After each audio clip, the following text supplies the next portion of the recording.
జనేంద్రియాలలో గడ్డలు అనేది చాలా రకరకాలు ఉంటాయి.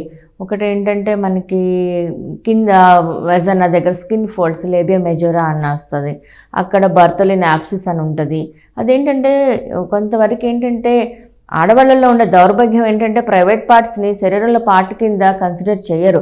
అదేదో అంటరాని వస్తువు, ముట్టుకోకూడని పార్ట్ అన్నది, ముట్టుకోవాలా వద్దా అన్నది. దాంతో నేను చాలామందిని చూస్తూ ఉంటాను. హైలీ ఎడ్యుకేటెడ్ పీపుల్ చాలా నిండుగా మేకప్ వేసుకొని 30,000 రూపాయలు పట్టు చీరలు కట్టుకొని వస్తారు మా దగ్గరికి. లోపల ప్రైవేట్ పార్ట్స్ చూస్తే కనుక కంపు కొడుతుంది అనమాట. Sorry to say so, but the fact I'm experiencing. So please, me private parts కూడా మీ శరీరంలో ఒక భాగం. మోషన్ చేసిన తర్వాత ఎందుకంటే యానల్ కెనాల్ ఓపెనింగ్కి, యానస్ ఓపెనింగ్కిను వెజనల్ ఓపెనింగ్కి చాలా చిన్న స్పేస్ ఉంటుంది. శుభ్రంగా మోషన్ చేసినప్పుడు సబ్బుతో శుభ్రంగా కడుక్కోకపోతే చిన్న రవ్వ గింజంత మోషన్ పార్టికల్ కూడా ముందు వైపుకు పాకి ఇన్ఫెక్షన్ రావడానికి ఎక్కువ అవకాశాలు ఉంటుంది. ఆడవాళ్ళు ఇన్ఫెక్షన్ రావడానికి అది మోస్ట్ ఇంపార్టెంట్. మళ్ళీ బయట out side toilets, unhealthy toilets ఉండడం మూలన, వాటర్ తక్కువ తాగడం మూలన ఇన్ఫెక్షన్స్ అన్నది కూడా ప్రబలుతుంది.